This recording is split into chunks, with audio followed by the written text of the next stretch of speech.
স্বামী স্ত্রী রাতও কাটাননি।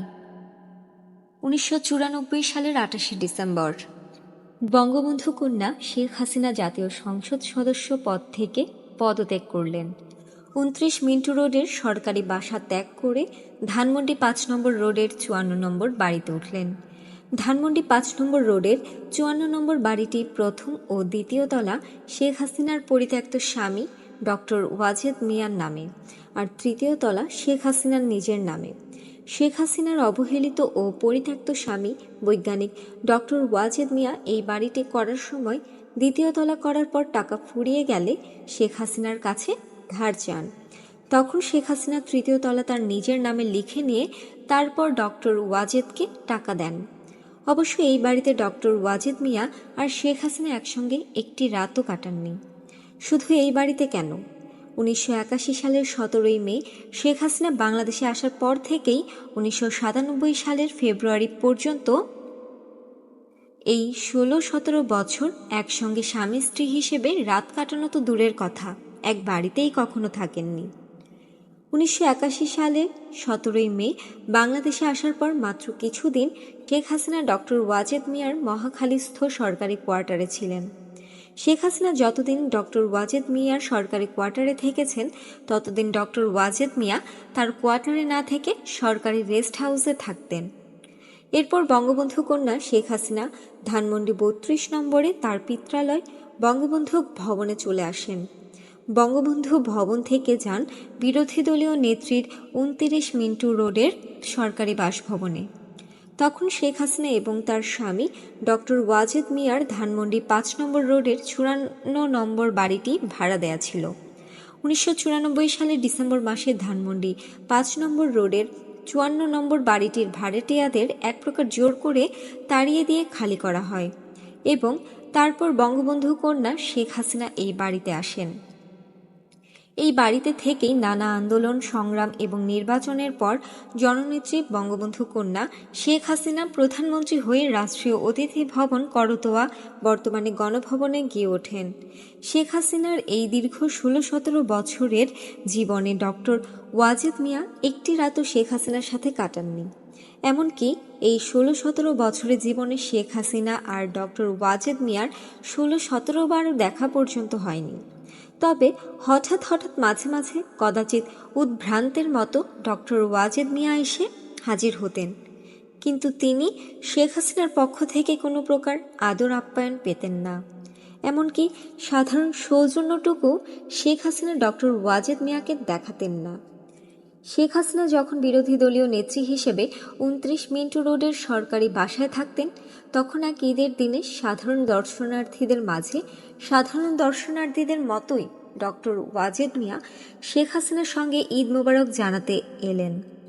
কিন্তু বঙ্গবন্ধু কন্যা শেখ হাসিনা আগত সকলের সাথে কুশলাদি বিনিময় করলেও তার স্বামী ডক্টর ওয়াজেদের সাথে কোনো প্রকার কুশলাদি বিনিময় দূরে থাক ভ্রুক্ষেপই করলেন না। এমনকি তাকে বসতে পর্যন্ত কেউ বললেন না। ডক্টর ওয়াজেদ মিয়া কিছুক্ষণ করুণভাবে ফ্যালফ্যাল করে শেখ হাসিনার দিকে তাকিয়ে থেকে ধীরে ধীরে ঘর থেকে বেরিয়ে লন থেকে অসহায়ের মতো হাঁটতে হাঁটতে গেটের বাইরে চলে গেলেন।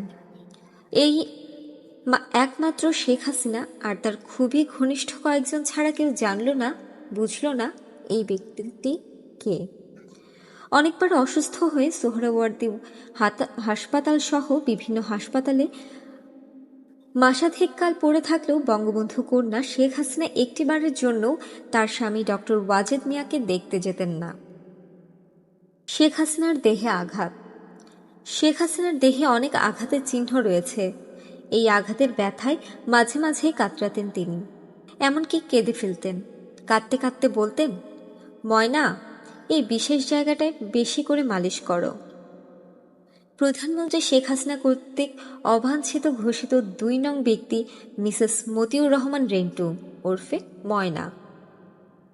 শয়তানের বাচ্চাটা আমাকে 1980 সালে এই জায়গায় মেরেছে, আজও সেই ব্যথায় আমি কাতরাই। ময়নার প্রধান কাজ ছিল বঙ্গবন্ধু কন্যা শেখ হাসিনার দেহ মালিশ করা। প্রায় প্রতিদিন শেখ হাসিনার দেহ মালিশ করে ঘুম থেকে তোলা এবং ঘুমানোর আগে দেহ মালিশ করে তাকে ঘুম পাড়ানোই ছিল ময়নার প্রধান কাজ। এছাড়া ভিআইপি কেউ এলে তাকে এন্টারটেইনমেন্ট বা আপ্যায়ন করা, ভিআইপি ব্যক্তির সাথে প্রাথমিক আলাপ আলোচনা করে জননেত্রী শেখ হাসিনাকে অবহিত করা,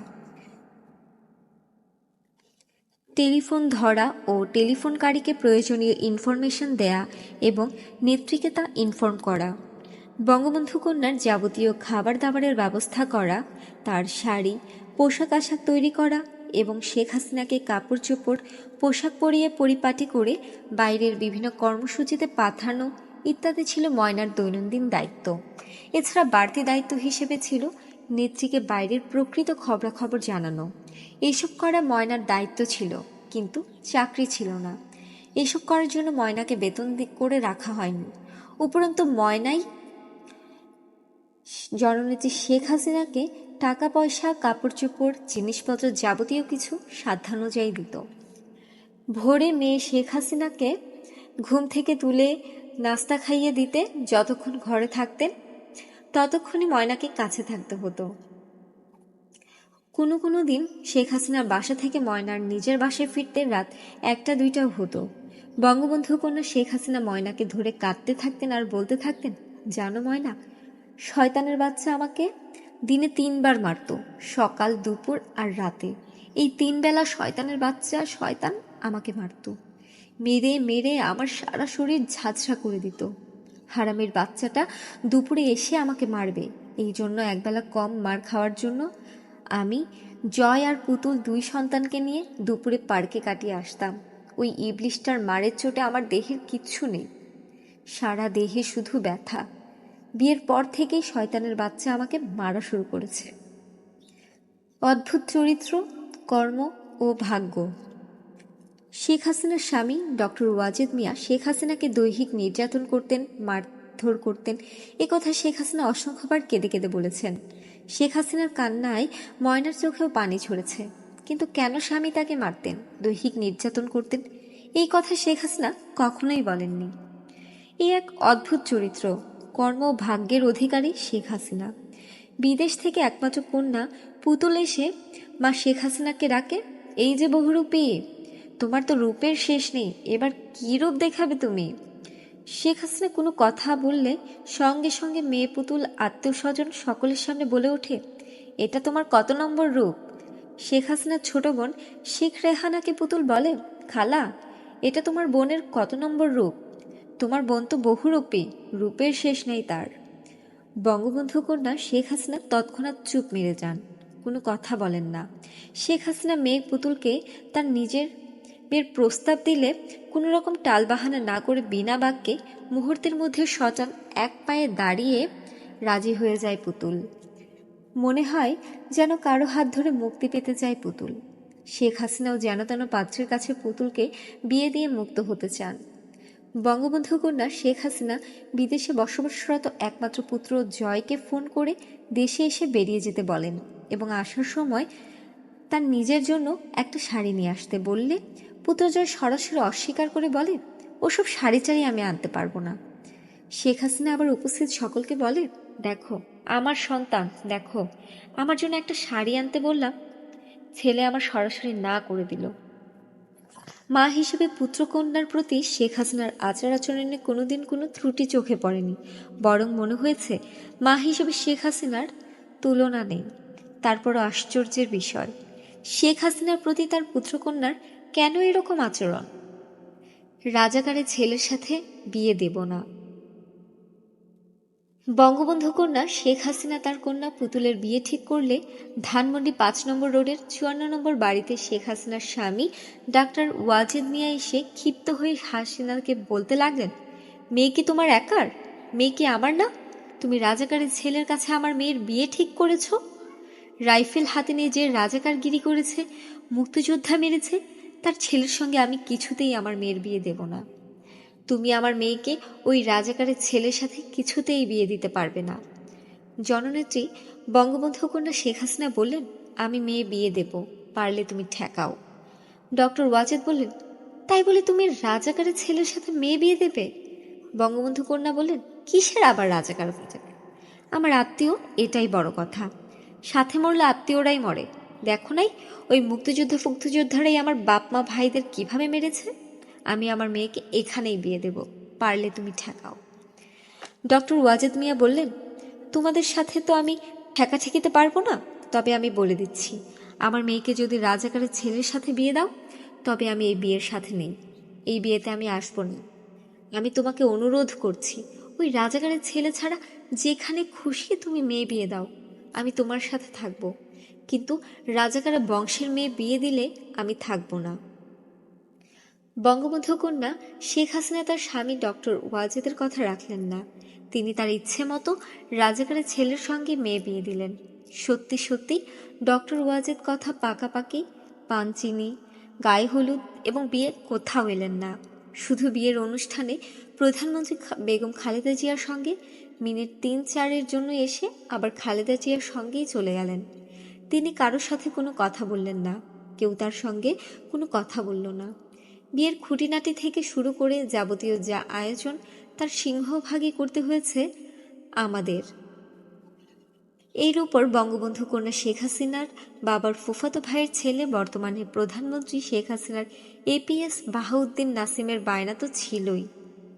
ডেকোরেটর বিল, বাবুর্চির বিল, খানসামার বকশিস ইত্যাদি যখন যা প্রয়োজন হয়েছে বাহাউদ্দিন নাসিম তার সবকিছুই আমাদের কাছ থেকেই নিয়েছে। সব যান, বের হন। বিয়ের অনুষ্ঠান বিয়ে পড়ানোর জন্য কাজের সামনে একটি মাইক লাগানো হয়েছিল। বঙ্গবন্ধু কন্যা শেখ হাসিনা হঠাৎ সেই মাইক দিয়ে বিয়ের অনুষ্ঠানে আগতদের ঢালাওভাবে ধমকের সুরে বলতে লাগলেন, সব যান, বের হন। কি পেয়েছেন? তামাশা পেয়েছেন? এখনই এই জায়গা থেকে চলে যান, নইলে অসুবিধা হবে। বঙ্গবন্ধু কন্যার মুখে মাইকে এই কথা শুনে উপস্থিত সকলে হতবিহ্বল, কিং কর্তব্য বিমূঢ় হয়ে যায় এবং অনেকেই আগামাথা না বুঝে অনুষ্ঠান থেকে চলে যেতে শুরু করলে ময়না তাড়াতাড়ি জননেত্রীর কাছে এই কথার অর্থ কি জানতে চাইলে শেখ হাসিনা বলেন, দাওয়াত ছাড়াই অনেকে এসেছে, তাদের জন্য আমি এই কথা বলেছি। এরপর ময়না নিমন্ত্রিত অতিথিদের অনেককে বোঝাবার চেষ্টা করছে, কিন্তু তাতে কোনো ফল হয়নি। অধিকাংশ নিমন্ত্রিত অতিথি না খেয়ে চলে যায়। বিয়ের সকল অনুষ্ঠান শেষ, সকলেই চলে গেছে, শুধু বর আর বরের আত্মীয় স্বজনরা রয়েছে। বঙ্গবন্ধু কন্যা শেখ হাসিনা তার পুতুলকে বরের গাড়িতে তুলে দিয়ে ময়নাকে জড়িয়ে ধরে কান্নায় ভেঙে পড়লেন। তারপর জননেত্রী শেখ হাসিনা ময়নাকে বললেন, ময়না, আজ আর তুমি আমাকে ছেড়ে যেও না। বিয়ের অনুষ্ঠানের স্থল সংসদ ভবন চত্বর থেকে শেখ হাসিনার সঙ্গে আমাদের একমাত্র সন্তান 5 বছরের স্বর্ণলতাকে সাথে নিয়ে ধানমন্ডি 5 নম্বর রোডে শেখ হাসিনার 54 নম্বর বাড়িতে চলে এলাম। বাড়িতে এসে বাইরের কাপড় পাল্টে সবাইকে নিয়ে মাটিতে গোল হয়ে বসে জননেত্রী বঙ্গবন্ধু কন্যা শেখ হাসিনা ময়নাকে বললেন, ময়না, তোমরা যা করলে তোমাদের ঋণ জীবনে শোধ করা যাবে না, কোনোদিন তোমাদের ভোলা যাবে না, কোনোদিন তোমাদের ভুলব না। আমাদের মেয়ে স্বর্ণলতাকে দেখিয়ে বললেন, ও তো পেটে থাকতেই আমাকে ভালোবাসে। অবশ্য এসব কথা বঙ্গবন্ধু কন্যা শেখ হাসিনা আজ নতুন বলছেন না, এর আগেও অনেকবার এসব কথা তিনি বলেছেন। 1,37,00,000 টাকা। 10 জানুয়ারি 1995, জাতির জনক বঙ্গবন্ধু শেখ মুজিবুর রহমানের স্বদেশ প্রত্যাবর্তন দিবস। ধানমন্ডি 32 নম্বরে বঙ্গবন্ধু ভবনে বঙ্গবন্ধুর প্রতিকৃতিতে পুষ্পস্তবক অর্পণ করে রামমোহন দাসের নামে রেজিস্ট্রি করা লাল রঙের নিশান পেট্রোল জিপে করে ফিরে আসছেন বঙ্গবন্ধু কন্যা শেখ হাসিনা। তার সঙ্গে তার পাশে বসে আছে তার একজন মাত্র সঙ্গী, ড্রাইভার জালাল। গাড়ি চলছে। ড্রাইভার জালাল বঙ্গবন্ধু কন্যা শেখ হাসিনাকে জিজ্ঞেস করল, আপা, মেয়র হানিফ এলো না ফুল দিতে? বঙ্গবন্ধু কন্যা শেখ হাসিনা জবাব দিলেন, কে জানে, বঙ্গবন্ধুর প্রতিকৃতিতে ফুল দেওয়ার জন্য ওকে কম ফোন করি নাই, শয়তানটা পাত্তাই দেয় না। 1,37,00,000 টাকা খরচ করে নিমুখারামটাকে আমি মেয়র বানিয়েছি। তোমরা তো সব জানো, সব দেখেছ, সবই করেছ। কত কষ্ট করেছি আমি। আসলে যে দল থেকে একবার চলে যায় তাকে আর দলে নেওয়া উচিত না। ও মেয়র হওয়ার জন্য আমার সাথে বেইমানি করে স্বৈরাচারী এরশাদকে বাপ ডেকে এরশাদের পার্টিতে চলে গেছিল। সেইখানে ছ্যাক খেয়ে আবার আমার কাছে ফিরে যখন আসলো, তখনই বেইমানটারে নেওয়া উচিত ছিল না। কিন্তু কি যে হইল, কি মনে করে যে আবার নিলাম। শয়তানটা আমার সাথে এত বড় বেইমানি করবে বুঝতে পারি নাই। বুঝলে কি আর এই কাম করি। নেত্রী এখন নামাজ পড়ছেন। বঙ্গবন্ধু কন্যা শেখ হাসিনা 1994 সালের শেষ মুহূর্তে ধানমন্ডি 5 নম্বর রোডের 54 নম্বরের বাড়িতে উঠেই 1995 সালে জানুয়ারির প্রথম থেকেই জোরসোরভাবে লাগাতার আন্দোলন, সংগ্রাম, হরতাল, পদযাত্রা ইত্যাদি শুরু করলেন। দুপুর 2টায় টঙ্গী থেকে মহাখালী পর্যন্ত পদযাত্রা শুরু হলো। অর্থাৎ টঙ্গী থেকে সবাই পায়ে হেঁটে মহাখালীতে যাবেন। মহাখালীতে মঞ্চ তৈরি আছে। পদযাত্রা শেষে এই মঞ্চ থেকে বঙ্গবন্ধু কন্যা শেখ হাসিনা ভাষণ দেবেন। শেখ হাসিনার তার বেতনভুক্ত ব্যাগ বহনকারী রামমোহন দাস এর নামে রেজিস্ট্রেশন করা লাল রঙের নিশান পেট্রোল জিপে করে বাকি সব নেতাকর্মী সবাই পায়ে হেঁটে টঙ্গী থেকে মহাখালীর দিকে রওনা হলো। প্রায় 5-7 হাজার লোকের পদযাত্রায় অংশ নেয়া 5-7 হাজার লোকের ঠিক মাঝখানে বঙ্গবন্ধু কন্যা শেখ হাসিনা জিপে করে পদযাত্রার সঙ্গে তাল মিলিয়ে চলছেন। পদযাত্রার মাঝে মাঝে গোটা 20 রিকশায় মাইক বেঁধে নানা ধরনের স্লোগান দেওয়া হচ্ছে। জানুয়ারি মাস, শীতের বেলা, হাঁটতে খুব একটা খারাপ লাগছে না। দুপুর গড়িয়ে বিকেল হবে। হঠাৎ একটি মাইকে বলা হলো, জননেত্রী বঙ্গবন্ধু কন্যা শেখ হাসিনা এখন আসরের নামাজ পড়ছেন। সঙ্গে সঙ্গে সবগুলো মাইক থেকে বলা শুরু হলো, জননেত্রী বঙ্গবন্ধু কন্যা এখন আসরের নামাজ পড়ছেন। ঘড়িতে তখন 3:15 বাজে। প্রেসিডিয়াম সদস্য তোফায়েল আহমেদ বললেন, আরে থামো, এখনো আসর ওয়াক্তই হয় নাই, একটু পরে বলো। এই কথা শুনে সব নেতারা হাসাহাসি শুরু করলেন। এদিকে বঙ্গবন্ধু কন্যা নিশান পেট্রোল জিপের বড় বড় জানালার গ্লাস খুলে নামাজ পড়তে শুরু করলেন। আর পদযাত্রার হাজার হাজার পুরুষ লোক জিপ গাড়ি ঘিরে বঙ্গবন্ধু কন্যা শেখ হাসিনার নামাজ পড়া দেখতে লাগলো। নামাজ শেষ হয়ে গেল, কিন্তু মাইকের নামাজ পড়ার প্রচার শেষ হলো না। প্রায় 1 ঘন্টারও বেশি সময় গোটা 20 মাইকে জননেত্রী বঙ্গবন্ধু কন্যা শেখ হাসিনা নামাজ পড়ছেন প্রচার করা হলো। অন্য আরেক দিন মোহাম্মদপুর থেকে পদযাত্রা শুরু হয়ে গুলশান আমেরিকান এম্বাসির সামনে গিয়ে বাড্ডায় গিয়ে শেষ হবে। পদযাত্রা শুরু হলে বঙ্গবন্ধু কন্যা শেখ হাসিনা ডেকে বললেন, নামাজের ওয়াক্ত হওয়ার পরে যেন মাইকে বলা শুরু করে, ওয়াক্তের আগে যেন বলা শুরু না করে। এবার মাইকম্যানদের আগে ভাগেই জননেত্রী শেখ হাসিনার নির্দেশ জানিয়ে দেওয়া হলো এবং আজ নামাজের ওয়াক্ত শুরু হওয়ার পরেই মাইকে প্রচার শুরু হলো। নেত্রীও যথারীতি নিশান পেট্রোল জিপের জানালা খুলেই নামাজ আদায় করলেন। হাজার হাজার পুরুষ মানুষও জিপ ঘিরে বঙ্গবন্ধু কন্যা শেখ হাসিনার নামাজ আদায় দেখল। পদযাত্রা শেষে বঙ্গবন্ধু কন্যা তার 5 নম্বর ধানমন্ডি রোডের বাসায় গেলে তার এক সঙ্গী বলল, আপা, আপনি নামাজ পড়তে থাকলে মানুষ ভিড় করে আপনাকে দেখতে থাকে, এতে নামাজ নষ্ট হয়। আপনি নিশান পেট্রোল জিপে পর্দা লাগিয়ে নেন। উত্তরে শেখ হাসিনা বললেন, না, পর্দা লাগালে জিপের ডিসেন্সি থাকে না। তখন ওই সঙ্গী বলল, তাইলে আপা আপনি জিপে বড় একটা চাদর রাখবেন, যখন নামাজ পড়বেন আমরা তখন ওই চাদর দিয়ে জিপটা ঘিরে রাখব, যাতে আপনার নামাজ পড়া কেউ দেখতে না পারে। জননেত্রী বললেন, না, তোমরা তো সব ভাইয়ের মতো, চাদর লাগবে না। আমার সাথে বেইমানি করেছে। এর 3 দিন পরে কাঁচপুর থেকে গুলিস্তান পর্যন্ত পদযাত্রা। এই পদযাত্রায়ও ওই একই মাইক, একই নামাজ, একই পুরুষ মানুষের ঘিরে দেখা।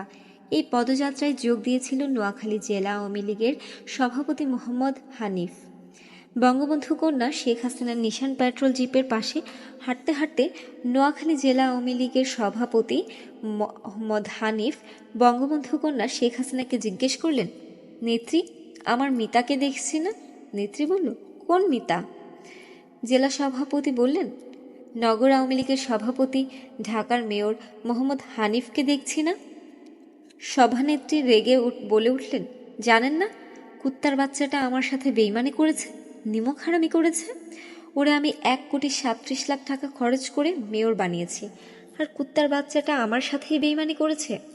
ও এখন প্রতিদিন খালেদা জিয়ার সাথে দেখা করে, দিনে 3-4 বার খালেদা জিয়ার সাথে ফোনে কথা বলে, আর আমি খবর দিলেও আসে না, ফোন করলেও ধরে না। সময় এলে এই বেইমানদেরও শিক্ষা দিতে হবে, বুঝলেন? এই বেইমানদের উচিত শিক্ষা দিতে হবে। আপনারা প্রস্তুত হন।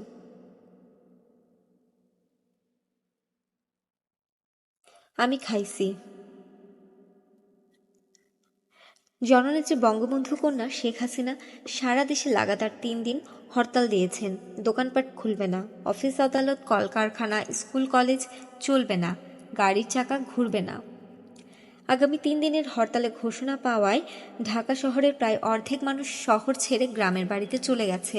হরতালের প্রথম দিনই বঙ্গবন্ধু কন্যা শেখ হাসিনার বাড়ির থেকে ছাদের উপরের ট্যাঙ্কিতে পানি তোলার মোটর নষ্ট হয়ে গেলে হরতালের দ্বিতীয় দিনে রাত 8টার সময় নবাবপুর থেকে সিরাজি নামের এক ঢাকাইয়া মোটর মেকানিক নিয়ে যাওয়া হয়। মোটর মেকানিক সিরাজি মোটর দেখে এটা ঠিক করতে একদিন সময় লাগবে এবং মোটরটা খুলে নিয়ে যেতে হবে জানালে তাকে মোটর খুলে নিয়ে যেতে অনুমতি দেওয়া হলো। মোটর মেকানিক সিরাজি আওয়ামী লীগের গোড়া সমর্থক। সে বঙ্গবন্ধু কন্যা শেখ হাসিনাকে একটু সালাম দিতে চাইল। বঙ্গবন্ধু কন্যা 2 দিন থেকে মোটর নষ্ট হওয়ার কারণে ঠিকমতো গোসল করেননি, তার উপর আজ সারাদিন নিচেই নামেননি। এই পরিস্থিতিতে মেকানিক সিরাজি বঙ্গবন্ধু কন্যা শেখ হাসিনাকে সালাম দেওয়ার ইচ্ছা প্রকাশ করে একটা বিব্রতকর অবস্থায় ফেলে দিল। আবার মেকানিক সিরাজি কষ্ট করে পায়ে হেঁটে এখানে এসেছে। এসব চিন্তাভাবনা করে বঙ্গবন্ধু কন্যা শেখ হাসিনাকে বলা হলো, মোটর মেকানিক জননেত্রী শেখ হাসিনা আওয়ামী লীগের একজন কর্মী, সে আপনাকে একটু সালাম দিতে চায়। জননেত্রী সালাম নিতে অস্বীকার করলে জননেত্রীকে বলা হলো, আপনি সালাম নিলে মেকানিক তাড়াতাড়ি মোটর মেরামত করে দিত। বঙ্গবন্ধু কন্যা বললেন, ওর বাড়ি কোথায়? ঢাকায়। ঢাকাইয়া কুট্টি? জি, খাস ঢাকাইয়া। ঠিক আছে, দোতলায় ভিআইপি রুমে নিয়ে আসো, আমি হ্যালো বলে দিই। মেকানিক সিরাজজি এসে সালাম দিল। বঙ্গবন্ধু কন্যা শেখ হাসিনা জিজ্ঞেস করলেন, আপনার বাড়ি কোথায়? সিরাজি বলল, নবাবপুরে। বঙ্গবন্ধু কন্যা বললেন, বসেন। সিরাজি খুবই জড়তার সাথে জড়সড় হয়ে বসল। নেত্রী জিজ্ঞেস করলেন, আওয়ামী লীগ করেন বুঝি? মেকানিক সিরাজি বলল, পাকিস্তান আমল থেকেই আওয়ামী লীগ করি। এরপর জননেত্রী শেখ হাসিনা একটানে মেয়র হানিফকে কথায় টেনে এনে বললেন, আমি ঢাকাইয়া হিসেবে হানিফকে মেয়র বানালাম, আর হানিফ মেয়র হয়েই আমার সাথে বেইমানি করলো। আপনারা হানিফকে ছাড়বেন না। আমি 1,37,00,000 টাকা খরচ করে হানিফকে মেয়র বানিয়েছি, আর সেই মেয়র আমার সাথে নিমকহারামি করে খালেদা জিয়ার আঁচলের তলে ঢুকেছে। প্রতিদিন খালেদা জিয়ার সাথে দেখা করে, খালেদার কথা মতো আমার আন্দোলনে আসে না। বেঈমান নিমকহারাম, আপনারা তৈরি হন, ওকে উচিত শিক্ষা দেবেন, ইত্যাদি বলতে বলতে এক পর্যায়ে মোটর মেকানিক সিরাজিকেই আগামী নির্বাচনে হানিফের বিকল্প মেয়র প্রার্থী করে ফেললেন। তারপরও মেয়র হানিফের বিরুদ্ধে কথা বলা শেষ হলো না। প্রায় ঘণ্টাখানেক পার হয়ে গেল, কিন্তু কথা শেষ হলো না। এদিকে বঙ্গবন্ধু কন্যা শেখ হাসিনার আগেই বলা ছিল যে কোনো লোকই আমার কাছে এলে কিছুক্ষণ পরেই তোমরা নানা ধরনের কথা বলে তাকে আমার সামনে এনে তুলে নিয়ে যাবে। আমার এত রূপ গজাই নাই যে আমি ঘন্টার পর ঘন্টা একজনকে সামনে নিয়ে বসে থাকব। আবার আমি নিজে তো কাউকে বলতে পারি না এখন যান, কাজেই আমার কাছে কেউ এলে তোমরা তাকে নানা কথা বলে উঠিয়ে নিয়ে যাবে। নেত্রী এই কথা মনে করে মোটর মেকানিক সিরাজিকে বলা হলো, আপনি উঠেন, নেত্রী রাতের খাওয়া খাবেন। সিরাজি উঠে দাঁড়ালো, কিন্তু বঙ্গবন্ধু কন্যা কথা থামালেন না। সিরাজি কিছুক্ষণ দাঁড়িয়ে থেকে আবার বসলো। দ্বিতীয়বার আবার সিরাজিকে বলা হলো, আপনি উঠেন, নেত্রী রাতের খাবার খাবেন। কিন্তু বঙ্গবন্ধু কন্যার মেয়র হানিফের বিরুদ্ধে কথা বলা শেষ হলো না, তিনি বলতেই থাকলেন। মেকানিক সিরাজিও আবার বসে পড়ল। বঙ্গবন্ধু কন্যা মেয়র হানিফের বিরুদ্ধে মশগুল হয়ে কথা বলছেন। মিনিট 10 পরে মেকানিক সিরাজিকে তৃতীয়বার বলা হলো, আপনি ওঠেন, নেত্রী ভাত খাবেন। সঙ্গে সঙ্গে বঙ্গবন্ধু কন্যা শেখ হাসিনা বলে উঠলেন, আমি খাইছি। বঙ্গবন্ধুর 76তম জন্ম উৎসব। 1995 সালের ফেব্রুয়ারি মাসের শেষের দিকের এক বিকেলে ধানমন্ডি 32 নম্বরে বঙ্গবন্ধু ভবনে বঙ্গবন্ধু কন্যা শেখ হাসিনা চা খেতে খেতে বললেন, এবার আব্বার জন্মদিনটা জাঁকজমকভাবে পালন করতে হবে। মূল অনুষ্ঠান টুঙ্গিপাড়ায় হবে। ঢাকা থেকে অনেক লোকজন নিয়ে যেতে হবে। ওবায়দুল কাদেরের নেতৃত্বে একটা উপকমিটি করতে হবে, আর তোমরা ওকে সাহায্য সহযোগিতা করবে। মোট কথা আব্বার 76তম জন্মদিনটা আকর্ষণীয় করতে হবে। 1 মার্চ 1995। সন্ধ্যাবেলায় ধানমন্ডি ৬ নম্বর রোডের আওয়ামী ফাউন্ডেশন অফিসে আওয়ামী লীগের কেন্দ্রীয় কমিটির বৈঠক বসল। বৈঠকে ওবায়দুল কাদের নেতৃত্বে উপকমিটি করে ৩ দিন ব্যাপী কর্মসূচি নেওয়া হলো। কর্মসূচির প্রথম দিন ১৭ই মার্চ টুঙ্গিপাড়ায় সকাল ৭টায় জাতির জনক বঙ্গবন্ধু শেখ মুজিবুর রহমানের মাজারে পুষ্পমালা অর্পণের মাধ্যমে দিবসের কর্মসূচি শুরু হবে। ওই দিনের কর্মসূচির দ্বিতীয় পর্যায়ে সকাল ৮টায় শিশু কিশোরদের মিষ্টি বিতরণ করবেন জননেত্রী বঙ্গবন্ধু কন্যা শেখ হাসিনা। এরপর বিকেল ৩টায় গেমাডাঙ্গা হাই স্কুল মাঠে আলোচনা সভা শেষে লাঠি খেলা। কর্মসূচির দ্বিতীয় দিনে অর্থাৎ ১৮ই মার্চ ঢাকায় আওয়ামী লীগ কেন্দ্রীয় কার্যালয়ের সামনে সন্ধ্যা ৭টায় সাংস্কৃতিক অনুষ্ঠান এবং কর্মসূচির তৃতীয় দিনে ১৯শে মার্চ বিকেল ৩টায় বঙ্গবন্ধু এভিনিউয়ে জনসভা। জাতির জনক বঙ্গবন্ধু শেখ মুজিবের ৭৬তম জন্মদিনের কর্মসূচি বাস্তবায়ন করার জন্য জাতির জনক বঙ্গবন্ধু শেখ মুজিবের কন্যা শেখ হাসিনার প্রত্যক্ষ তত্ত্বাবধানে সকল প্রকার প্রস্তুতি পুরোদমে এগিয়ে চলছে। এবারে টুঙ্গিপাড়া কর্মসূচিতে একটু নতুনত্ব থাকবে। সেই নতুনত্ব হলো ঢাকা থেকে সব বাজেট যুবক টুঙ্গিপাড়ায় নিয়ে যাওয়া হবে। এই যুবকদের প্রত্যেককে দেওয়া হবে ইউনিয়ন কাপড়ের নতুন ফুলহাতা সাদা শার্ট। এই শার্টের পকেটে এমব্রয়ডারি করে লেখা থাকবে জাতির জনক বঙ্গবন্ধু শেখ মুজিবুর রহমানের ৭৬তম জন্ম উৎসব। জাতির জনক বঙ্গবন্ধু কন্যা জননেত্রী শেখ হাসিনা ঢাকা থেকে আগত অতিথিদের টুঙ্গিপাড়ায় স্বাগত জানানোর জন্য ১৫ই মার্চ ১৯৯৫ টুঙ্গিপাড়ায় চলে এলেন। ১৬ই মার্চ ওবায়দুল কাদেরের নেতৃত্বে ঢাকা থেকে যুবকরা এলো। তবে ৫০০ যুবক ঢাকা থেকে নিয়ে আসার কথাও থাকলেও মোটামুটি ২-৩০০ যুবক ওবায়দুল কাদের নিয়ে এসেছে। সেই সাথে আরও কিছু অতিথি ঢাকা থেকে এসেছে। জাতির জনক বঙ্গবন্ধু কন্যা শেখ হাসিনা আগত সকল অতিথিদের স্বাগত জানালেন। ঢাকা থেকে আগতদের গোপালগঞ্জ সরকারি সার্কিট হাউস, টুঙ্গিপাড়া উপজেলা কোর্ট ও কার্যালয় সহ বিভিন্ন জায়গায় রাতে থাকা ও খাওয়ার ব্যবস্থা হলো। পরদিন ১৭ই মার্চ সকাল ৭টার মধ্যে টুঙ্গিপাড়ায় জাতির জনক বঙ্গবন্ধু শেখ মুজিবুর রহমান এর মাজার ও বাড়িতে সকলে এসে হাজির হলো। পূর্বের সিদ্ধান্ত অনুযায়ী ইউনিয়ন কাপড়ের ইস্ত্রি করা নতুন ফুলহাতা শার্ট পরে ওবায়দুল কাদের প্রায় ৩০০ যুবক নিয়ে দাঁড়িয়ে আছে। সকাল ৭:15টায় জাতির জনক বঙ্গবন্ধু শেখ মুজিবুর রহমানের মাজারে প্রথমেই পুষ্পস্তবক অর্পণ করলেন জাতির জনক বঙ্গবন্ধু শেখ মুজিবের কন্যা শেখ হাসিনা। তারপর অন্যান্য নেতৃবৃন্দ ও অতিথিগণ, এরপর শিশু কিশোরদের পুষ্পস্তবক অর্পণ। কিন্তু একমাত্র মিসেস মতিউর রহমান রিন্টুর একমাত্র কন্যা স্বর্ণলতা ছাড়া অন্য কেউ ঢাকা থেকে আসেনি কোনো শিশু। আর টুঙ্গিপাড়া গ্রাম থেকে যে সকল শিশু কিশোর মিষ্টি নেওয়ার জন্য এসেছে তাদের সকলেই প্রায় বিবস্ত্র। মাঝে মাঝে যদিও এক আধা জনের গায়ে বস্ত্র আছে, তবে সে বস্ত্র এতই ছেঁড়া এবং মলিন যে তা বিবস্ত্র মনে হয়। কাজেই বিবস্ত্র শিশু কিশোরদের পুষ্পস্তবক অর্পণ করাতে না দিয়ে শিশু কিশোরদের পক্ষ থেকে একমাত্র সবেধন নীলমণি স্বর্ণলতাকে জাতির জনক বঙ্গবন্ধু শেখ মুজিবুর রহমানের মাজারে পুষ্পস্তবক অর্পণ করতে হলো।